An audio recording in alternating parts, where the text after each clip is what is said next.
እንዴት እሺ ናቸው? ሰላም ነው። እግዚአብሔር ይመስገን አለሁልህ። እሺ እም፣ ጥያቄ ማቅረብ ይቻላል? ይቻላል። ጠይቂ። እም፣ ጥያቄ ምን መሰለህ? ያ እ፣ ሙስሊም እህቶቻችን ለምን ነው የሚሸፋፈኑት የሚል ነበረ ጥያቄ። በጣም ጥሩ። አምላክ ስላዘዛቸው አምላክ ስላዘዘ ይሸፋፍናሉ። አምላክ አላህ ስብሐነ ወተዓላ በሱረቱል አሕዛብ ላይ ምን ይላል? ያ አዩሃ ነቢይ ቁል ሊአዝዋጅከ ወበናቲከ ወኒሳኢል ሙእሚኒን ዩድኒነ ዐለይሂነ ሚን ጀላቢቢሂነ ይላል። አንተ ነቢይ ሆይ ሚስቶችህን፣ ሴት ልጆችህን፣ ምእመናት ሴቶችን ሁሉ በሙሉ ሰውነታቸው ላይ ጅልባባቸውን ይለቁ ዘንድ እዘዛቸው ይላል። የአምላክን ትእዛዝ እየጠበቁ ለዚያ ነው። ለምን እንደሆነም ቀጥሎ ተናገረ። ዛሊከ አድና አዩዕረፍነ፣ ይህ እንዳይታወቁ ይረዳቸዋልና አለ። ማለት በቃ ከተሸፈነችበት ይሄ ሰውዬ እቺ ልጅ ታምራለች ቆንጆ ነች የሚለውን ለመገመት ያንን በር ይዘጋበታል አይደል? ፈላ ዩዕዚን፣ ከዚያም በኋላ አይለከፉም በሚላል። እንግዲህ አንድ ሰው ሴት ልጅን እቺ ልጅ ውበቷ ሲያምር፣ አቋሟ ሲያምር የሚለው ውበቷን እና ተክለሰውነቷን ተገልጸውለት በሚያይ ጊዜ የዛን እቺ ሴት ሙሉ ሰውነቷን ከሸፈነችበትና ከለበሰችበት ሰውነቷን የማያጠባብቅ ሰፊ ልብስ ልክ እንዲሁ ፊቷን ከሸፈነችበት እንዳይለክፋት ይረዳታል ከሚል አንጻር ብሎ አላህ ሱብሓነሁ ወተዓላ ደንግጎላታል። ያም ሰው አይቶ ወደ ሰይጣናዊ መንገድ እንዳይሄድ እሷንም እንዲሁ አደጋ ላይ እንዳይጥላት የተደነገገ ድንጋጌ ነው ጅልባብ ብሎ ማለት ይችላል እንጂ ነቢዩ መሐመድ ምስቶቻቸውን ስላለበሱ ከዛ የተነሳ ህግ አይደለም ማለት ነው። አምላክ ህግ ነው። አምላክ ያዛል። ከዚያ በኋላ ሚስቶቻቸውን አልብሱ ተብለው ታዘዙ። እዚሁ ነገርኩሽ ቅድም ሳነብልሽ ነበር። አምላክ ስላዘዘ ነቢዩ መሐመድ ሰለላሁ ዐለይሂ ወሰለም እንዲሁ የእርሱን ትእዛዝ አስተላለፉ። ሙስሊሞች ደግሞ ይህን ፈጸሙት። ሁለተኛ ጥያቄ ደግሞ ስለሰጠኝ ግን እጅግ በጣም አመሰግናለሁ። ለሰጠኝ በእውነት ጆሮ ስለሰጠኝ አመሰግናለሁ። ሁለተኛ ጥያቄ ምን መሰለክ? አዳም አባታችን ሔዋን እናታችን ከስህተት ሰርቶ ከምንድነው ከፓራዲስ ወይ ከገነት ተባሯል እና በሙስሊምም ትፋ በልቶ ተባሯል ምል አለ። ስለዚህ በእናንተ ህግ አዳም አባታችንና ሔዋን እናታችን የት ናቸው አሁን ያሉት? ጥሩ መልስልሻለሁ። ማሙሽ አንድ ሚዩትን አንሳ። ማሙሽ ሰላም ነው? እንዴት ነህ? ሰላም ነህ? አልሐምዱሊላህ። ማን ነው? አለን ይመስገን። እሺ እኔ እስልምና መቀበል ፈልጌ ነው እና እሺ ማታ መጥቼ ነበረ አላስገባክም። እሺ የሆነ ነገር ማወቅ እፈልጋለሁ። እሺ ምንድነው ማወቅ? እሺ ጠይቅሽ። ብዙ ጊዜ ነበረ አንተ ቤት መጥቼ የምሰማው። አንደኛም ጠይቀው ነገር ክርስቲያኖስ መጽሐፍ ቅዱስ ላይ ክርስቲያን ሁኑ የሚለውን ነገር አልተጻፈም ስትል ሰምቻለሁ። እሺ በሙስሊም ቁርአን ውስጥ ለዚህ ነገር ሙስሊም ሁኑ የሚል ነገር አለ አይደል? አምላክ አላህ ሱብሓነሁ ወተዓላ ቃል በቃል ራሱ አደራ ሙስሊሞች ሆናችሁ እንጂ እንዳትሞቱ ይለናል። በሙስሊም ሆናችሁ እንጂ በሌላ መንገድ ላይ ፍጹም እንዳትሞቱ ይላል።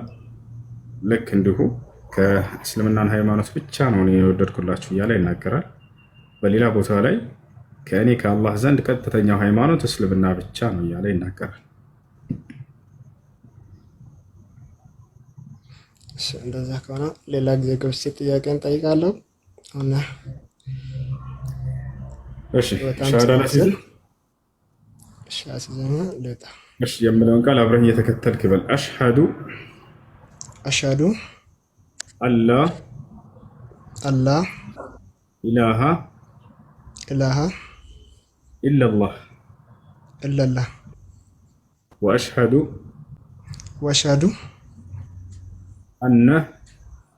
አነ ሙሐመደን ረሱሉላህ ረሱላላህ። ማሻአላህ። አሁን ያልከው ቃል የሸሃዳ ቃል ወይንም የምስክር ቃል ይባላል። ትርጉሙ አሽሀዱ አን ላ ኢላሃ ኢለላህ ማለት እነሆ ከአንዱ ከአላህ በስተቀር በእውነት የሚመለክ ሌላ አምላክ የለም ብዬ መሰክራለሁ ማለት ሲሆን፣ ወአሽሀዱ አነ ሙሐመድን ረሱሉላህ ማለት ደግሞ ሙሐመድም የአላህ መልእክተኛና ነቢይ ናቸው ብዬ መሰክራለሁ ማለት ነው። ከዚህ በኋላ ሙስሊሙን አህል አንድ ሰው እስልምናን ሲቀበል አምላክ አላህ ስብሐነ ወተዓላ ምን ያደርግለታል ለዚህ ሰው ከተባለ በሰለመበት ቀን ይህን ሰው ያለፈ ኃጢአቱንና ስህተቱን ወንጀሉን ሁሉ ይቅር ይለዋል። ይህን ቃል ገብቷል። በቁርአን ላይ ሲናገር ይላል ቁል ለዚነ ከፈሩ ኢየንተሁ ይግፈር ለሁም ማ ቀድ ሰለፍ፣ በእነዚያ ላይ ካዱኝ ሰዎች ያለፈ ኃጢአታቸውን ከዚያ ከክህደታቸው ቢቆጠቡ ያለፈውን እምርላቸዋለሁ እያለ ይናገራል። ነቢያችን ሰለላሁ ዐለይሂ ወሰለም አተውበቱ ተጅቡ ማ ቀብለሃ ይላሉ፣ አልኢስላም ይጅቡ ማ ቀብለሁ ይላሉ። ወደ አላህ መመለስ ወይንም ንስሐ ያለፈን ኃጢአት ያስተሰርያል አሉ። ሰውየው ወደ አላህ በተመለሰበት ቀን ያለፈውን ኃጢአቱን አላህ ይቅር ብሎ የሚምር የሆነ መሐሪ የሆነ አዛኝ የሆነ አምላክ ነው። ሌላው አንድ ሰው ሙስሊም ከሆነ በቀጣዩ ዓለም ምን ቃል ገብቶለታል አምላክ አላህ ከተባለ ገነትን ሊያስገባው ቃል ገብቷል። የዘላለማዊ ህይወት የሆነችዋን ሊያወርሰው ቃል ገብቷል። ምን ይላል? ይሄን በርካታ ቦታ ላይ ነው። ወዐደ ላሁ አለዚነ አመኑ ወዐሚሉ ሷሊሓት ጀናትን ይላል። እኔ አምላካችሁ አላህ እነዚያን ያመኑትንና መልካም የሰሩትን ገነትን ላስገባቸው ቃል ገብቼላቸዋለሁ እያለ ይናገራል። እና ይህን ይመስላል። እሺ ወንድማችን ማን ነበር ስምህ? ስሜ መልካሙ። መልካሙ። እሺ መቀየር ካልፈለክ ችግር የለበትም ስሙ። አይ መቀየር እፈልጋለሁ ካልክ ደግሞ ሌላ ሰው እንቀይርልሃለን። ቢቀየርም ችግር የለም። እሺ መልካሙ። እሺ እኔ ሙሐመድ ብትባል ደስ ይለኛል ፈቃድህ ከሆነ፣ ካልሆነ ደግሞ ሌላ ሰው እንቀይርልሃለን። እኔ ሳልሰልም በፊትም የአጎቶችም አለ ወንድሜም ሙስሊም ነው፣ እነሱም ይህን ስም አውጥተዋልና የሆነሽ ችግር የለም። መልካም። እሺ ወንድማችን ከዚህ በኋላ ሙሐመድ ነው ስምህ። ሙስሊም ጓደኛ ታገኛለህ ስለ ሶላት አሰጋገድ ምናምን የሚያስተምሩ አሉ። እደውላለሁ፣ ችግር የለም። እሱ ካገኘው ያው የምማርበት ቦታ ካገኘው እማራለሁ እንጂ ችግር የለም። አይሽ ወንድሜ ቁጥሬን ልካለሁ፣ አንተ ችግር ታስገባለህ። የለም። ቁጥሬን አስቀምጥልኝ፣ ግሩፕ እናስገባለን። እሺ አብሽር። እሺ ኢንሻአላህ። አላሁ አክበር። አመሰግናለሁ። እሺ ደስ ብሎኛል። በትንሽም ቢሆን መንገድ ስለሆንኩ ለመስለሙ ደስ የሚል ስሜት አለው። አመሰግናለሁ። እሺ ሁላችንም አሹ አንተንም አመሰግናለሁ። እሺ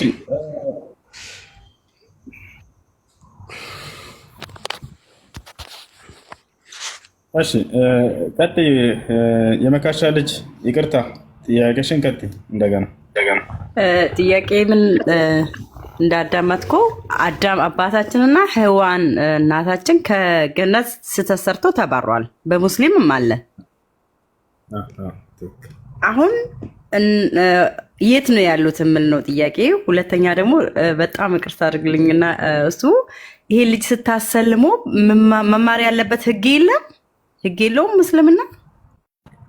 ከዚህ በፊት ይማራሉ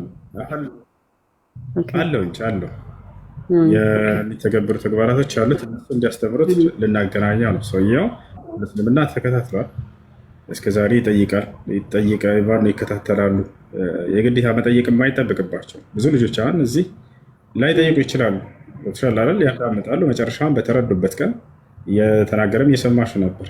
ብዙ ተከታታይ ከተረዳኝ በኋላ ዛሬ ለመስለም ወስኛለሁ ይላሉ። እና ያ ነው መጥተውም ይጠይቃሉ። እንዳጠቃላይ ህግጋት የሚፈጽመው አለው። ይሄ ለአንዱ አምላክ ለመገዛት ነው የመጀመሪያው ትእዛዝና መሰረት፣ እርሱን እንዲያደርግ እንዲያስተምሩት አሁን ልናገናኘው ነው ማለት ነው። አሁን ለመጀመሪያው ትእዛዛትና መሰረት ምንድን ነው? አምላክ አንድና ብቸኛ ነው ብሎ ማመን ነው። በእርሱ ላይ ቅንጣት አጋር የለውም ብሎ ማመን ነው። ገብቶሻል አይደል? ይሄ ነው የመጀመሪያው መልእክቱ። ከዛ በፊት ግን መማራቸው ህጎች አሉ። አሁን ወደ ክርስትና ብትመጣ ማለት ነው በጣም መማር አለብህ፣ የእውነት ማወቅ አለብህ። እኔ ዝም ብዬ ዛሬ ሰልሜ ነገ ከመውጣቴ በፊት የእውነት አንድ ሰው ስለ ክርስትና ለመቀበል ሲል ምንድን ነው መማር ያለበት? እስኪ ንገሪኝ። የእግዚአብሔርን ህጋትን መማር አለበት አንድ ሰው ከመምጣቱ በፊት። ለምሳሌ እግዚአብሔር ለእኔ ምንድን ነው እኔ ደግሞ ለእግዚአብሔር ምንድን ነኝ? ምን ያህልስ አምኜ ነው? ምንድነው እግዚአብሔር ሲጀመር ከኔ ምንድን ነው የምፈልገው? እግዚአብሔር የምለውን ሰው መማር አለበት፣ ገብቶክ መሆን አለበት። በጣም እግዚአብሔር ማን ነው ያሳውቅ? የፈጠረኝ ፈጣሪ ኢየሱስ ክርስቶስ እግዚአብሔር ነው። በትክክል እኔ እግዚአብሔር ነኝ ብሎ የተናገረበት ቦታ አለ። በትክክል አሁን እውነት መጽሐፍ ቅዱስ አዎ እኔን ያየ አብን አየ። ዮሐንስ 15 እርግጠኛ አይደለሁ 15 አንብበው። እኔን ያየ አብን አየ፣ አብን ያየ እኔን አየ ይላል።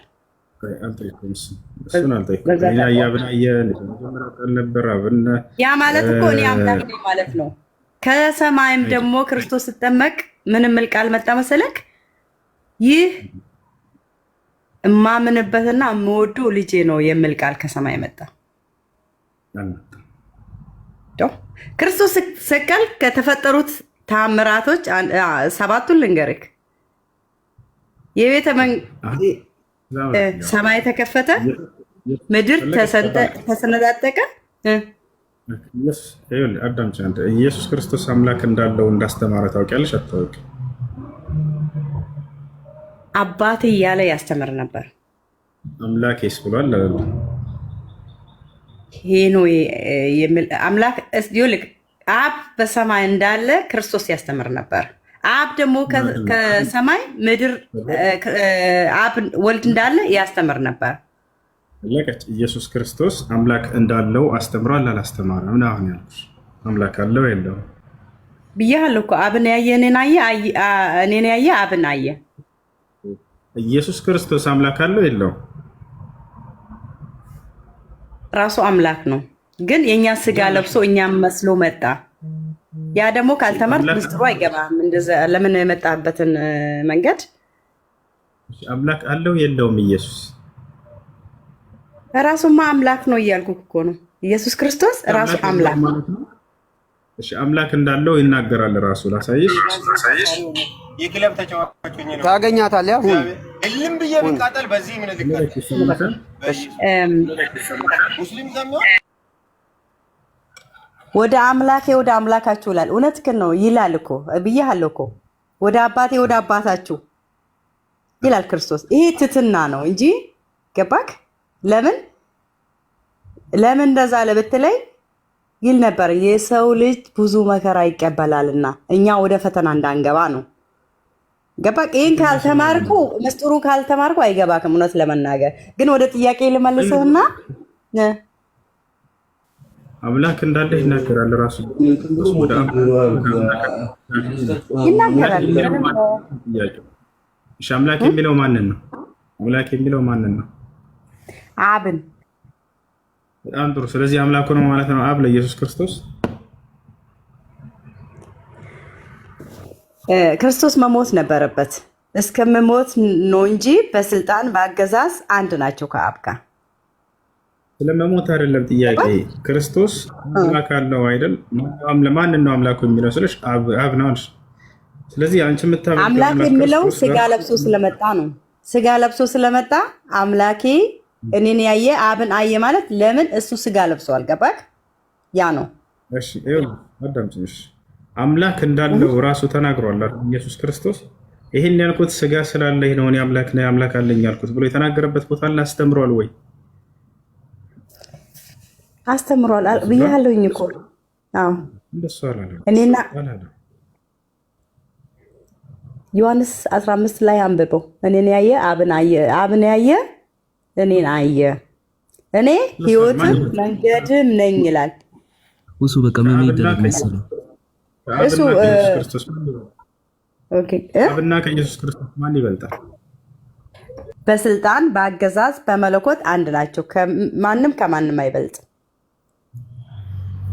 ማንም አይበልጥም። አይበላለጡም። እርግጠኛ ነሽ? አይበላለጡም። እሺ እንደሚበላለጡ ላሳይሽ ነው። ምን ትላለሽ? አሳይኝ። ምንም ችግር የለብኝም።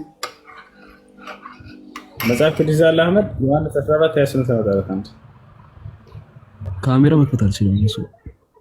እሺ ያና ቆይ ላሳይ። ዮሐንስ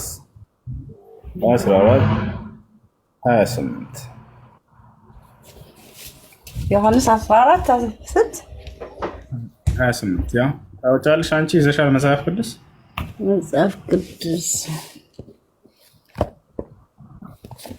ያ ነው ትችልሻለሽ።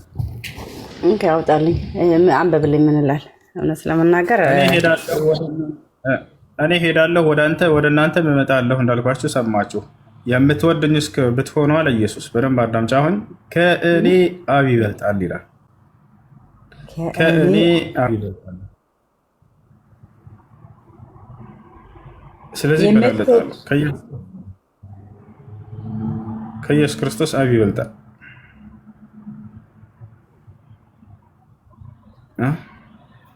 በመሄዴም ደስ ይበላችሁ። እኩል አይደሉም፣ ይበላለጣሉ። እኩል ናቸው እያሉ እየሸወራቸው ነው። ኢየሱስ ክርስቶስ የትኛውም ቦታ ላይ አምልኩኝ ብሎ አልተናገረም። አይሽ ግን ታመልክታላችሁ። እናመልካለን ብቻ ሳይሆን አምላካችን ነው። ይሄ ማለት ይውልክ እስከ ለኛ አሁን በምሳሌ ስለሆነ ነው እንጂ አብ ከወልድ ይበልጣል፣ ወልድ ከአብ ይበልጣል ማለት አይደለም። በአመለኮት በአምልኮት አንድ ናቸው። በአስተሳሰብ በአገዛዝ አብ ወልድ መንፈስ ቅዱስ አንድ ናቸው። ግን ለእኛ ስጋ ለለበስ ነው ገባክ ምስጢር እስከምፈጸም ነው። እኛን ለማዳት ስለመጣ ሲኦል ያሉትን ነፍሳትን ላውጣ ስለመጣ ገባክ። የሲኦል የነበሩት ነፍሳት መውጣት ነበረባቸው። እንደሱ የሚለው ሁሉ የቤተክርስቲያን ትምህርት ነው እያልኩሽ ነው። የቤተክርስቲያን ትምህርት ሳይሆን የእግዚአብሔር የመጽሐፍ ቅዱስ ትምህርት ነው። ጌታ ግን ክርስቶስ እንዲህ አይነት እንትኖችን አላስቀምጠም። አብ ከእኔ ይበልጣል እኔ አምላክ አለኝ አለ። እኔ አምላክ አለኝ አለ። ከዛ ቤተክርስቲያን ምን ያደረገች? ይሄን ስጋ ስለሆነ ነው ይሄን ያለው፣ ይሄን በዚህ ጋር ግን ያው አምላክ ነው፣ ይሄ ስጋ ስለሆነ በዚህ ጋር አምላክ ነው እያሉ ከፋፍለው ሰጧቸው። ክርስቶስን እንድታመልኩ አድርገዋል አንዱ አምላክ ጋር። ግን ወደ ጥያቄ ልምጣና አዳምና ዮሐን ዛሬ ያሉት የት ነው ያሉት? ከአዳም ከገነት ወጥቷል። በገነት ነው ያሉት።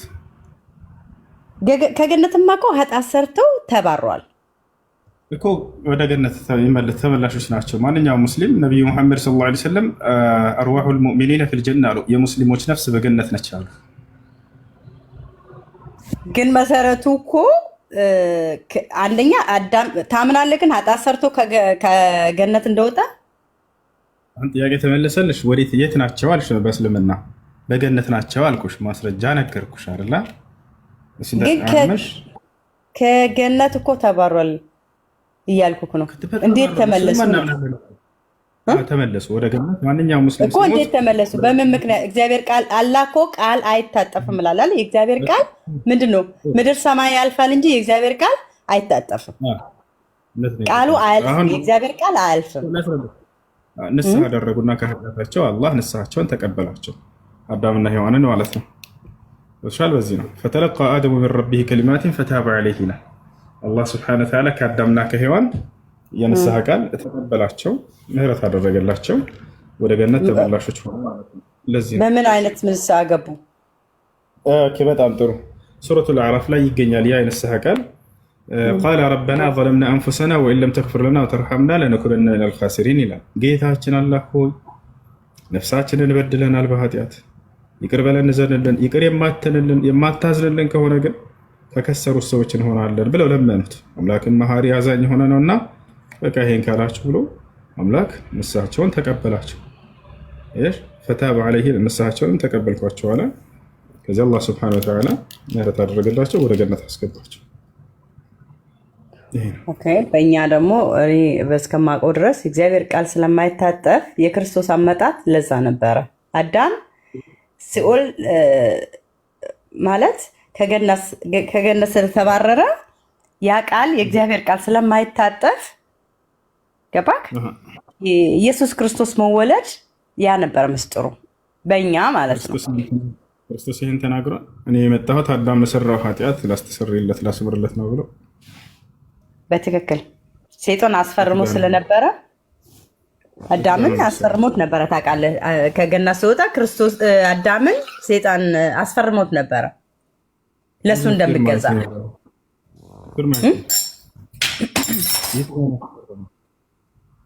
ስለዚህ አሁን በሙስሊም ገነት አለ ማለት ነው። እንዲያው በክርስትና ነው ገነት የሌለው፣ በሙስሊምም አለ። በክርስትናማ ገነት አለ። በትክክል ክርስቲያኖች ገነት ይገባሉ የሚል መጽሐፍ ቅዱስ ላይ ወፍ የለም። ከወርዘት ድረስ ከራእይ ድረስ ገነት የሚባል የለም። አረ በትክክል አሳያለሁ። እንዴ ምን ሆነክ ነው? ክርስቲያን ገነት ይገባሉ የሚል ቃል አሳይኝ፣ ችግር የለውም። ሙስሊሞች ገነት ይገባሉ የሚል ቃል አሁን መኪና ውስጥ ቁጭ ብዬ ስለማውራት ነው እንጂ የምር ቤት ገብቼ መጽሐፍ ቅዱስ እንትን ብዬ በእርግጠኝነት እነግርሃለሁ። እኛ ስንሞታው ወደ ገነት ነው የምንገባው። በምንድነው ያገኘነው? ያን ገነት የተከፈተልን በኢየሱስ ክርስቶስ ደም መስቀል ላይ በመሞቱ እኛን ይቅር በማለቱ ሕግ በመስራቱ ወደ ገነት ተመለስን። ክርስቲያኖች ወደ ገነት ይገባሉ የሚል የለም መጽሐፍ ቅዱስ ላይ። ከሌለ ሌሎች ወንድሞች ሊያግዙ ይችላሉ። ክርስቲያኖች እዚህ ካላችሁ መልሱ። ክርስቲያን ገነት ይገባል የሚል መጽሐፍ ቅዱስ ላይ ክርስትና ነው እንጂ እንደውም ገነት በሙስሊም የለም። በሙስሊም እኮ ገነት የለም፣ ሲኦል ብቻ ነው ያለው። አለ ጠይቂና እናስረዳሽ። ምን ላይ እስቲ በማስረጃ አስረዳኝ እስኪ። ገነት የምል ሙስሊም ላይ አመሰግናለሁ እጅግ በእውነት ይህንን ካደረግ በጣም ጥሩ። ኧረ በጣም በርካታ ቦታ ላይ ያሳይሻለሁ። እሺ አብሽር ላሳይሻ። ግን በአማርኛ እሺ። ችግር የለውም ላሳይሽ ነው። ከምናገረው በላይ እንዳሁን አሳይሽ ነው። በሙስሊም ገነት የለም የሚሏቸውን ነው። ገብታችኋል አይደለ? እሷ እንዳትተኩሷት። ወደ እስልምና መጥተው እንዳይመረምሩ ምን እንዳይሉ ገነት የለም በእነሱ ብለው ነው የሚነግሯቸው። ያው የሰሙትን ነው እንትን የሚሉት። ችግር የለውም። ገነት እንዳለው በቁርአን ላይ 94 ጊዜ ተጠቅሷል። በቁርአን ላይ ይታይሻል። ቁርአን አይደለም ላይ ይላል። ያውና ቁርአን ነው። ችግር የለውም። መጀመሪያ ላሳይሽ ቁርአን ለሆነ ያው ቅዱስ ቁርአን በአማርኛ ይላል አይደለ? ቅዱስ ቁርአን በአማርኛ ይላል። ገና ስትከፍቺው እዚህ ጋር ይነግርሻል። ሱረቱል በቀራ ላይ ገና ሁለተኛው ምዕራፍ ላይ አማኞችን ገነት አላህ እንደሚያስገባቸው ቃል በቃል የተናገረበትን ላሳይሽ። ምን ይላል? ያ አየሽው? እነዚያን ያመኑትንና መልካሞችን የሰሩትን ለእነርሱ ከስሮቻቸው ወንዞች የሚፈሱባቸው ገነቶች ያሏቸው መሆኖችን አብስሯቸው እያለ ይናገራል። ያመኑትንና መልካም የሰሩትን ገነትን እንደሚገባ አብስራቸው ይላል። ሌላ ልጨምርልሽ፣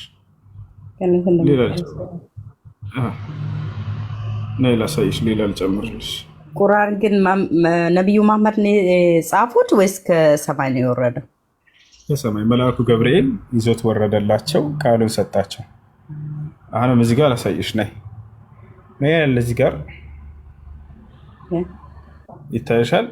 ለእነዚያ ሱረቱ ሉቅማን ያ እነዚህ ጋር እነዚያ ያመኑና መልካሞችን የሰሩ ለእነርሱ የጸጋ ገነቶች አሏቸው ይላል።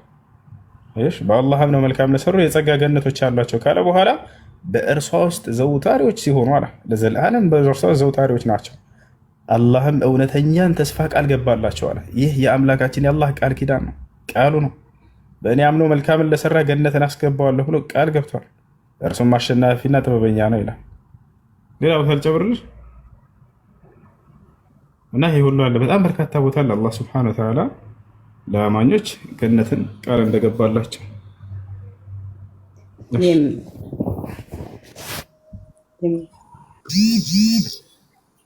ሰላም እሱ እንዴት ጨረሽ? ግን ኢየሱስ ክርስቶስ ለእናንተ ምንድን ነው?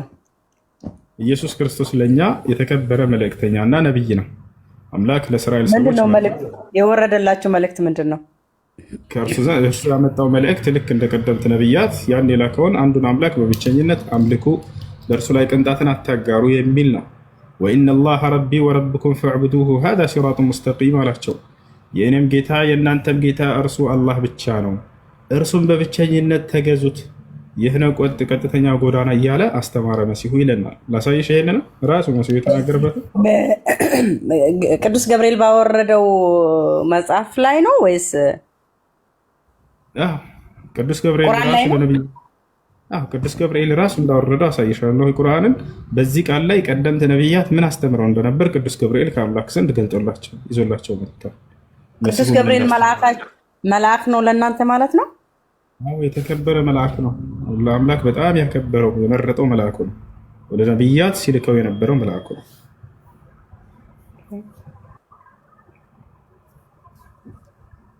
ኦኬ። ስለዚህ እዛ ላይ መልአኩ ሲያወርዱ ቁርአን ላይ ስለ ኢየሱስ ክርስቶስ ተጽፏል ማለት ነው? አዎ በደንብ ተጽፏል እንጂ ክርስቶስ በድንግልና መወለዱ ተጽፏል። ድንግል ማርያም ማንም ወንድ ሳይነካት በድንግልናዋ እያለች እንደወለደችው ተጽፏል። የተወለደበት ምክንያቱስ? ይሄንንም ጠይቃ ነበር። ለምን እንደሆነ ማርያም ገብርኤልን ጠይቀዋለች።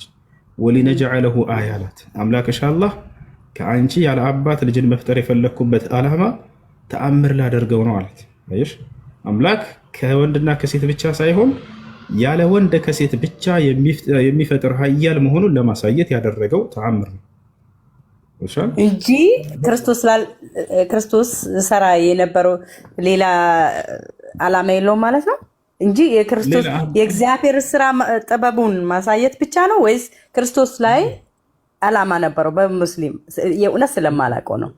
ችግር የለም አብሽር። አሁን የአምላክ በእርሱ ላይ ምን ያክል ኃያል እና ችሎታ አምላክ ተአምረኛ መሆኑን አንደኛ ለመግለጽ ያደረገው ድርጊት ነው። አምላክ ለካ ያለ ወንድ ከሴትም ብቻ መፍጠር ይችላል የሚለውን ይሄን አምላካችን አላህ በአራት መንገድ ሰዎችን ፈጥሯል። አንደኛ ያለ ወንድ ያለ ሴት ከአፈር ሰውን አስገኝቷል አይደለ? አዳምን እናትም አባትም የለውም። ሁለተኛ ደግሞ ከአዳም የግራ ጎን ሔዋንን ፈጠረ። ከማን? ከወንድ ሴትን ፈጠረ ማለት ነው። ይሻል። ሶስተኛ ደግሞ ምን አደረገ? ከወንድና ከሴት እኔ አንቺ ሁላችንም የተፈጠር ነው ማለት ነው። አራተኛ ደግሞ ምን ቀረ? አሁን ያለ ወንድ ከሴት ብቻ ቀረ። ይሄን ደግሞ በመሲሁ ላይ ሰራ። በሁሉም መንገድ አፈጣጠር ቻይ መሆኑን ሊያሳይ ዘንድ ይሄን አደረገ በመሲሁ ላይ። ከዚያ መሲሁ ለሌላ ዓላማ አለው ወይ? አዎ። ቀጥሎ ምን አላት? መልአኩ ገብርኤል ከአምላክ ዘንድ በተቀበለው ቃል ተአምር ላደርገው ብሏል ካለ በኋላ ወራህመተን ሚና ብሎ ገለጸ። ከእኔም የሆነ እዝነት ሲሆን ለእስራኤል ሰዎች አለ። አይሽ አምላክ ለእስራኤል ሰዎች ሊያዝንላቸው ፈለገና መሲሁን ላከላቸው። መሲሁ ምንድነው ስራው? አዎ ኢየሱስ ነው። መሲሁ ሂዶ የአምላክን ስራና የአምላክን ብቸኝነት እርሱን መመለክ እንዳለበት ያስተምራቸዋል። ሰዎች ያንን ሲተገብሩ ጊዜ ከአምላክ ጋር ይታረቃሉ ማለት ነው። ከአምላክ ጋር ህብረትን ያደርጋሉ ማለት ነው። መሲሁ ሂዶ ምን አስተማረ? አምላክ ለዚህም እውነተኛነቱን ሊያረጋግጥለት ተአምራትን ሰጠው። ሙታንን የማስነሳት ተአምር ሰጥቶት ነበር። ሙታንን ያስነሳ ነበር መሲሁ። ልክ እንዲሁም ማየት የተሳናቸውን ይፈውስ ነበር። መስማት የተሳናቸውን አፈድዳዎችን አፋቸውን ይከፍት ነበር። ይህንን የሚያደርግ ይቅርታ፣ እዚህ ላይ ይህንን ያደርግ የነበረው አላህን እየጠየቀ ነው። በራሱ ስልጣን ነው። ማንኛውም መላእክት፣ ማንኛውም ነቢያት ከዛ በፊት መጥተዋል፣ ብዙ ነቢያት። ነገር ግን እውርን አበሩ፣ ሙታንን አያስነሱም ነበረ። ይህንን ታምር አደርግ የነበረው ግን ኢየሱስ ክርስቶስ ብቻ ነው።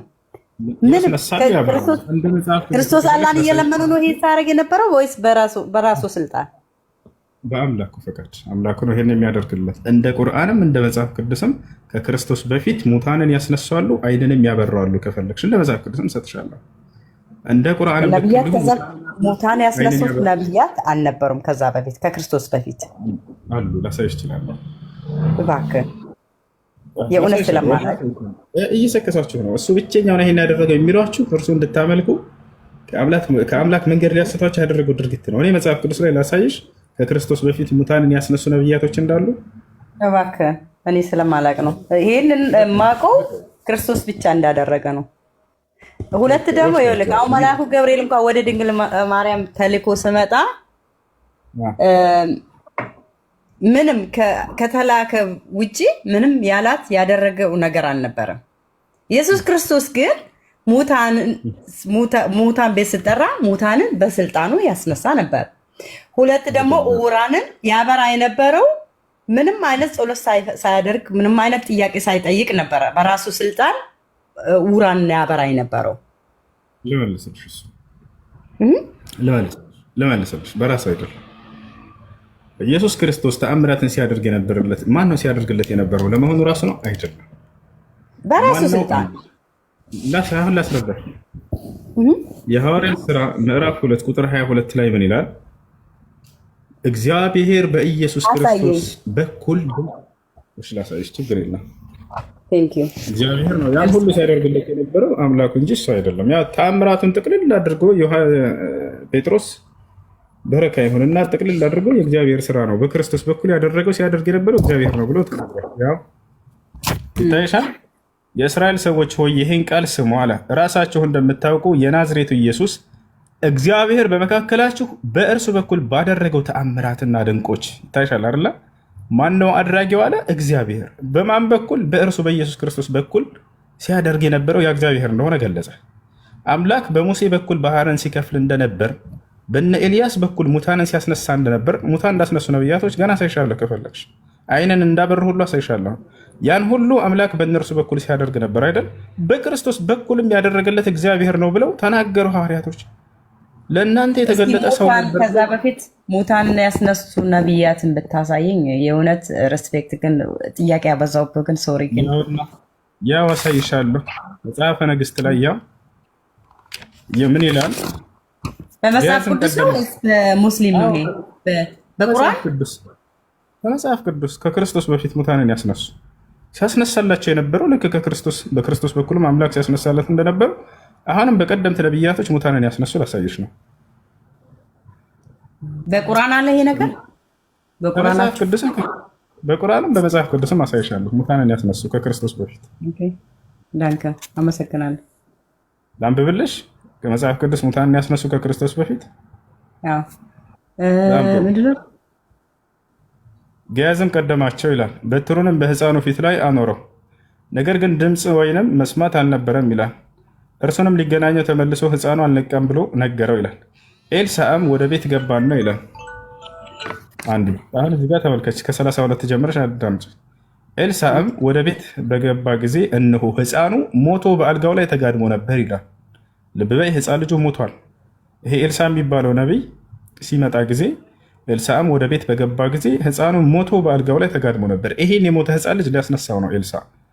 ገብቶም በሩን ከሁለቱ በኋላ ዘጋው፣ ወደ እግዚአብሔርም ጸለየ። መጥቶም በሕፃኑ ላይ ተኛ፣ አፉንም በአፉ ዓይኑንም በዓይኑ እጁንም በእጁ ላይ አድርጎ ተጋደመበት። የሕፃኑም ገላ ሞቀ፣ ሊነሳ ነው። ተመልሶም በቤቱ ውስጥ አንድ ጊዜ ወዲህና ወዲያ ተመላለሰ። ደግሞም ወጥቶ 7 ጊዜ በሕፃኑ ላይ ተጋደመ። ሕፃኑም ዓይኑን ከፈተ። ያሰላም ሕፃኑም ዓይኖቹን ከፈተ። ገያዝንም ጠርቶ ይህችን ሱነማዊት ጥራ አለው። ጠራትም። ወደ እርሱም በገባች ጊዜ ልጅሽን አንስተሽ ውሰጅ አላት። ገብታም በእግሩ አጠገብ ወደቀች፣ በምድርም ላይ ተደፋች። ልጇንም አንስታ ወጣች ይላል። ያ ሙታንን ያስነሱ ከኢየሱስ ክርስቶስ በፊት እነዚህ ናቸው። ተጋድሞ ነበር እንጂ እኮ ሞቶ ነበር አይልም። ግን እውነት ለመናገር ሞቶ ነበር ይላል። ያየሽ እንጂ ያው ከቁጥር 23 ምን 32 ኤልሳዕም ወደ ቤት በገባ ጊዜ ነው ሕፃኑ ሞቶ በአልጋው ላይ ተጋድሞ ነበር ይላል። ሞቶ ነበር። ዘፍጥረት 22 ሊያጠያቀለሽ። ስለዚህ እናንተ ታምኑበት አላችሁ ማለት ነው። ኢየሱስ ክርስቶስ ሙታን እንዳስነሳ ለምንድን ነው የማናምነው? ይሄን ካላመንኩኝ እኔ ከእስልምና ውጭ ነው የምሆነው። ክርስቶስ ሙታንን ያስነሳ ነበር በአምላኩ ፈቃድ። አምላኩ ተአምር ይሰጣቸው ነበር። አላህ በቁርአን ላይ ሲናገር ምን አለ? ወለቀድ አተይና ሙሳ ልኪታብ ወቀፈይና ሚን ባዕድህ ቢሩሱል ይላል። ወአተይና ዒሳ ብነ መርየም ልበይናት ይላል። የማርያምን ልጅ ዒሳም ተአምራቶችን ሰጠሁት እያለ ይናገራል። ከተሰጠው ተአምር አንደኛው ምንድነው? ሙታንን ማስነሳት። ወኡሕየ ልመውታ ቢኢዝኒላህ ለመሲሁ ሙታንን አስነሳለሁኝ በአምላክ ፈቃድ እያለ ይናገራል። ከፈለግሽ ላውጣና ላሳይሽ። ሙታንን ያስነሳ ነበር ብለን እኛ ሙስሊሞች እናምናለን። ያ ግን ምንድነው? ተአምራት ነው። ከተአምሩ በስተጀርባ ትልቁ ዓላማው ምንድነው? ትምህርቱ ምንድነው? መሲሁ የሚፈልገው ከኛ የሚለው ላይ ትኩረት አድርጉ ባካችሁ ክርስቲያኖች። ተአምሩን አስጨብጭቦ ለመሄድ አይደለም መሲሁ። ከተአምሩ በስተጀርባ ትምህርት አለው። ያን ትምህርት እንድትታዘዙ ነው ያን ሁሉ ሲያደርግ የነበረው። እናንተ ግን የቱ ላይ ቆማችሁ? በቃ ተአምሩ ላይ ቆማችሁና የራሳችሁን ግንዛቤ ወሰዳችሁ። አሃ ይሄን ያደረገው አምላክ ስለሆነ ነው በሚለው ተሸወዳችሁ። ነገር ግን ክርስቶስ ምንድን ነው ያለው? ብትወዱኝስ ትእዛዜን ጠብቁ ነው አይደል ያለው? ምን እንዳዘዘ አላህ እዚህ በቁርአን ላይ ሲገልጽልን መሲሁ ተአምሩን ከሰራ በኋላ ፈተቁላህ ወአጢዑን አላቸው ህዝቦችን። አደራ አላህን ፈርታችሁ አሁን የማዛችሁን ትእዛዝ ታዘዙ አላቸው። ታዲያ ትእዛዙ ምን ነበር? መሲሁ ከሰዎች ምን ነበር የፈለገው? ኢነላህ ረቢ ወረብኩም ፈዕቡዱሁ ሃዛ ሲራጡ ሙስተቂም አላቸው። የማዛችሁም ይሄ ነው ታዘዙኝ ካለ በኋላ ምን አዘዛቸው? የእኔም ጌታ የእናንተም ጌታ እርሱ አንድና ብቸኛ የሆነው አላህ ነው፣ እርሱን በብቸኝነት ተገዙት፣ ይህ ነው ቀጥተኛው መንገድ አላቸው ይላል። ነው ይሄን ላሳያችሁ። ሙታንን ካስነሳ ምን ካለ በኋላ ምን እንዳዘዛቸው እንመልከት። ስለዚህ ማቴዎስ አንድ ጊዜ ሙታንን ካስነሳ ምን ካለ ምናምን በኋላ ምን እንዳዘዛቸው ከነርሱ ከሰዎች ምን ፈልጎ እንደነበር ያን ሁሉ ስራ ሲያሳይ እንደነበረ የተናገረውን ላሳያቸው። ቁርአን ሙታን እንዳስነሳ ነው ሲሆን ያምናል፣ ገልጿለሁ። ሩሒል መውታ ሱራ አል ኢምራን 49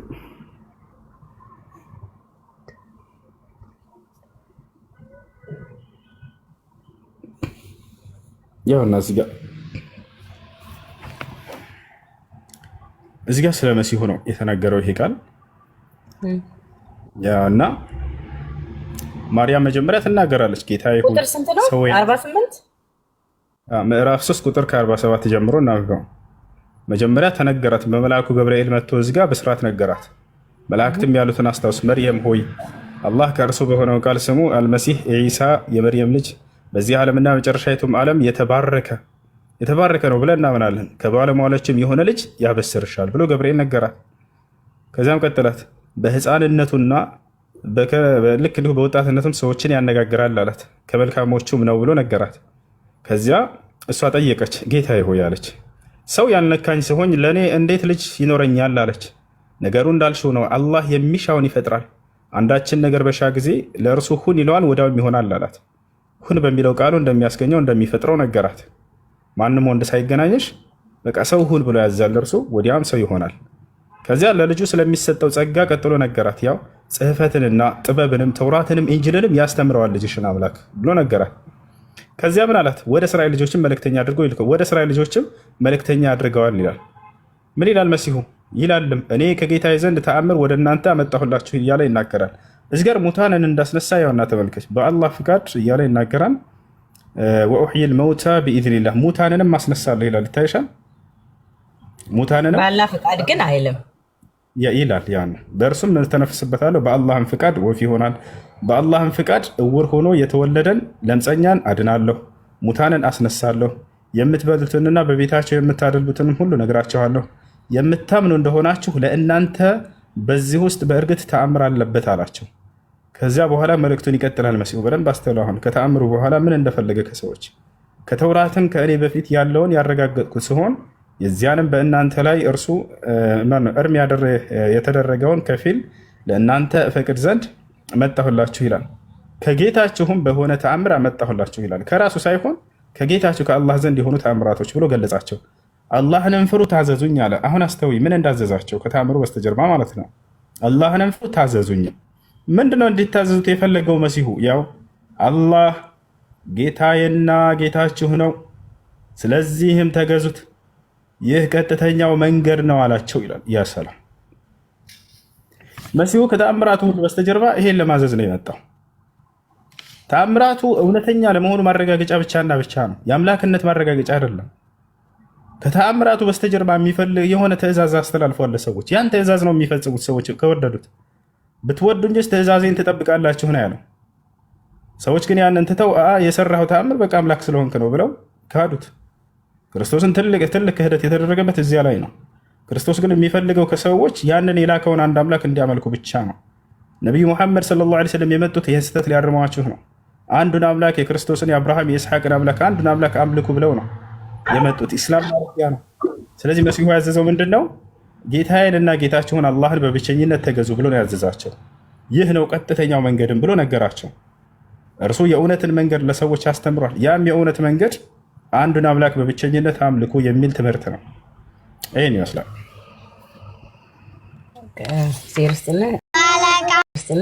በጣም ልጠይቅ፣ በኢየሱስ ክርስቶስ ታምናላችሁ ማለት ነው? አዎ ኢየሱስ ክርስቶስ እናምናለን። በእርሱ የአምላክ እውነተኛ መልእክተኛና ለምሳሌ ኢየሱስ ክርስቶስ ጥምቀትን ተጠምቆ ጥምቀትን መስርቷል። በጥምቀት ለምን አታምኑም ታዲያ?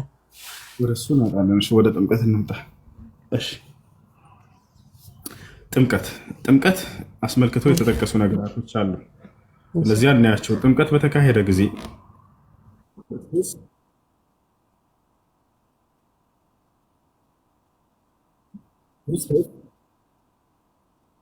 ይሰማሻል? ክርስቶስ ጥምቀት እየተካሄደ ባለበት ጊዜ በመጀመሪያ እሱን አስመልክቶ ሁለት ጥቅሶች አሉ መጽሐፍ ቅዱስ ላይ። እነሱን እንመልከት። እውነት ነው ወይንስ አይደለም ጥምቀት የሚለው በማን ስም ነው አጥምቆ ያለው ኢየሱስ ክርስቶስ? ፈለቀች እኔ ብትነግረኝ። በአብ በወልድ መንፈስ ቅዱስ ስም አጥምቁ ነው ያለው አይደለም? በጣም ጥሩ። ክርስቶስ ካረገ በኋላ ሐዋርያቶች በማን ስም ነው ተጠመቁ እያሉ ሲያዙ የነበረው? በአብ በወልድ መንፈስ ቅዱስ ስም ነው አይደለም? በትክክል አላሉም። እንደዚህ በአንዱ በክርስቶስ ስም ብቻ አጥምቁ ነው የነበረው። አይደለም ዛሬም ነው ማለት ነው። እንኳን አይደለ ሐዋርያት፣ ዛሬ እንኳን አባቶች ሲያጠምቁ በአብ ወልድ መንፈስ ቅዱስ ነው። አንድ ጥምቀት፣ ከዛ ውጭ የለም። ኖ ስህተት አይደለም። እሺ ከሐዋርያቶች አንድ አለ በአብ በወልድ መንፈስ ቅዱስን ተጠመቁ ብሎ ያዘዘው ወይንስ የለም? ማነው ያዘዘው? በአብ በወልድ መንፈስ ቅዱስ ስም ተጠመቁ ብለው ያዘዙበት አለ ወይንስ የለም? ሐዋርያቶች አሁንም ስልክ ጥምቀትም አንድ ናት። እሷም የመሰረታት ክርስቶስ ነው። አሁንም የምንጠመቅበት በአብ በወልድ መንፈስ ቅዱስ ስም ነው። ምንም ሌላ ጥምቀት የለንም። ክርስቶስ በኋላ መጽሐፍ ቅዱስ ላይ የተጻፈ ነገር አለ ወገናችን፣ እሱ ስህተት እንደሆነ የሚያስረዳሽ ለመሆኑ ሐዋርያቶች ይሄ ነገር ያውቁት ነበር? እስኪ አውጣልኝ፣ እስኪ እሱን አውጣልኝ። ስህተቱ ሜሮን አለ ወይንም አለሽ? ማውራት ይፈልግ ነበር። ያወራና ሁሱ ወንድሜ እንዴት አለ? ሰላም ነው። እንዴት ነህ? በአብ በወልድ መንፈስ ቅዱስ ስም ተጠመቁ ብለው ያዘዙበት ሐዋርያቶች አለ መጽሐፍ ቅዱስ ላይ?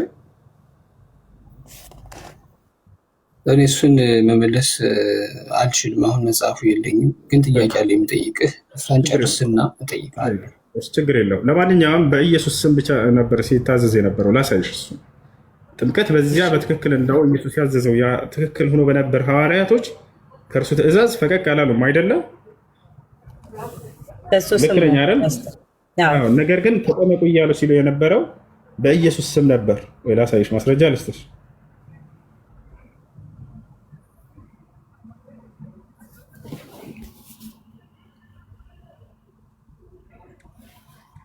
እሺ